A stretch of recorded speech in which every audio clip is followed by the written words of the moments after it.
Once a king or queen in Narnia, always a king or queen. Bear it well, sons of Adam. Bear it well, daughters of Eve, said Aslan. And through the eastern door, which was wide open, came the voices of the mermen and the mermaids swimming close to the shore and singing in honor of their new kings and queens. So the children sat on their thrones, and scepters were put into their hands, and they gave rewards and honors to all their friends, to Tummus the fawn, and to the beavers, and the giant Rumpelbuffin, to the leopards, and the good centaurs, and the good dwarfs, and to the lion. And that night there was a great feast in Cair Paravel, and revelry and dancing, and gold flashed, and wine flowed, and answering to the music inside. But stranger, sweeter, and more piercing came the music of the sea people. But amid all these rejoicings, Aslan himself quietly slipped away, and when the kings and queens noticed that he wasn't there, they said nothing about it, for Mr. Beaver had warned them. He'll be coming and going, he had said. One day you'll see him, another you won't.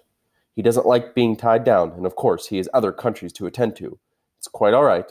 He'll often drop in, only you mustn't press him. He's wild, you know, not like a tame lion, said Mr. Beaver. And now, as you see, the story is nearly, but not quite, at an end. These 2 kings and 2 queens governed Narnia well, and long and happy was their reign. At first, much of their time was spent in seeking out the remnants of the White Witch's army and destroying them. And indeed, for a long time there would be news of evil things lurking in the wilder parts of the forest, a haunting here and a killing there, and a glimpse of werewolf one month, and a rumor of a hag the next. But in the end, all that foul brood was stamped out, and they made good laws and kept the peace and saved good trees from being unnecessarily cut down, and liberated young dwarfs and young satyrs from being sent to school, and generally stopped busybodies and interferers, and encouraged ordinary people who wanted to live and let live. And they drove back the fierce giants, quite a different sort from giant Rumpelbuffin, on the north of Narnia when these ventured across the frontier. And they entered into friendship and alliance with the countries beyond the sea, and paid them visits of state and received visits of state from them. And they themselves grew and changed as the years passed over them. And Peter became a tall and deep-chested man and a great warrior, and he was called King Peter the Magnificent. And Susan grew into a tall and gracious woman with black hair that fell almost to her feet. And the kings of countries beyond the sea began to send ambassadors, asking for her hand in marriage, and she was called Susan the Gentle. Edmund was a graver and quieter man than Peter, and a great in counsel and judgment. He was called King Edward the Just. But as for Lucy, she was always gay and golden-haired, and all princes in those parts desired her to be their queen, and her own people called her Queen Lucy the Valiant.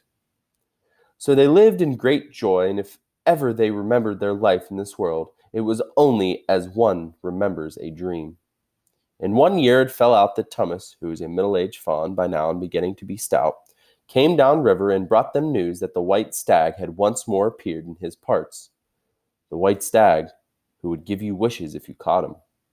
So these 2 kings and 2 queens, with the principal members of their court, rode a hunting with horns and hounds in the western woods to follow the white stag. And they had not hunted long before they had a sight of him, and he led them a great pace over rough and smooth and through thick and thin, till the horses of all the corridors were tired, and only these 4 were still following. And they saw the stag enter into a thicket where their horses could not follow. Then said King Peter, for they talked quite in a different style now, having been kings and queens for so long, "Fair consorts, let us now alight from our horses and follow this beast into the thicket. For in all my days I have never hunted a nobler courier." "Sir," said the others, "even so let us do." So they alighted and tied their horses to trees, and went on into the thick of the wood on foot. And as soon as they entered it, Queen Susan said, "Fair friends, here is a great marvel, for I seem to have seen a tree of iron." "Madam," said King Edmund, "if you look well upon you shall see is a pillar of iron with a lantern set on the top thereof." "By the lion's mane, a strange device," said King Peter. To set a lantern here where the trees cluster, so thick about it and so high above it, if it were lit, it should give light to no man.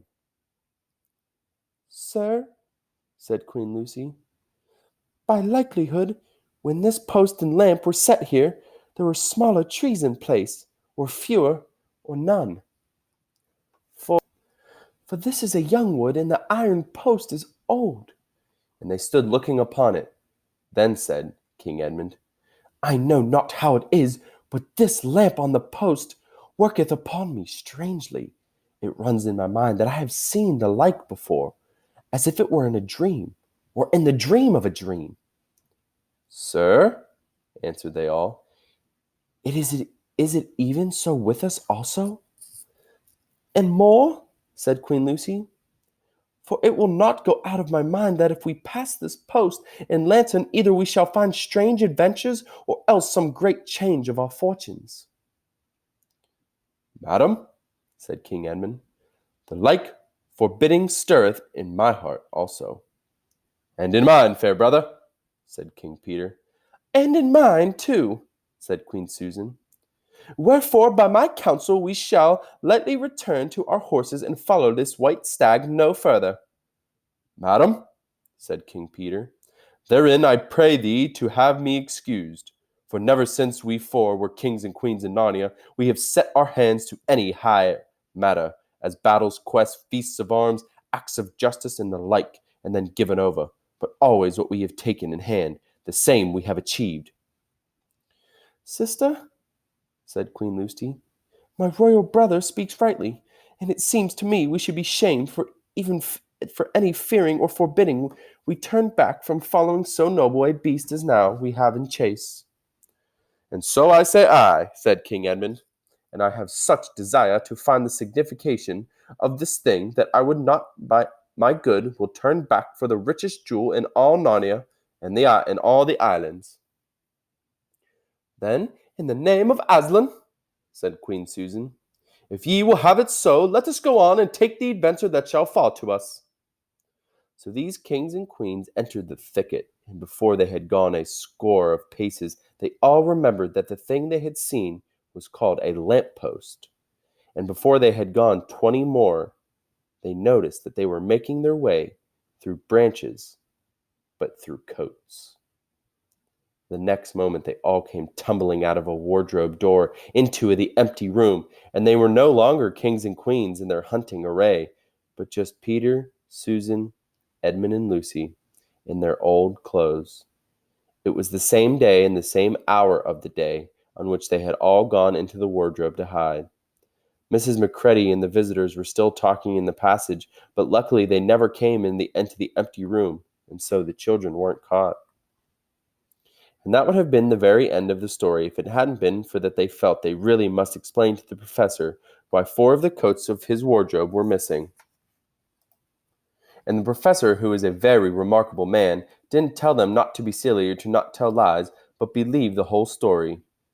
No, he said, I don't think it will be any good trying to go back through the wardrobe door to get the coats. You won't get into Narnia again by that route.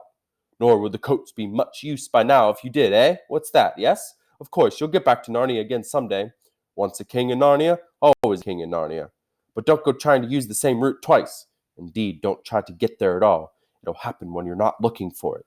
And don't talk too much about it, even among yourselves. And don't mention it to anyone else unless you find that they've had adventures of the same sort themselves. What's that? How will you know? Oh, you'll know all right. Odd things, they say. Even their looks will let the secret out. Keep your eyes open. Bless me, what do they teach them at these schools? And that is the very end of the adventure of the wardrobe. But if the professor was right, it was only the beginning of the adventures of Narnia. The end. Good job, guys.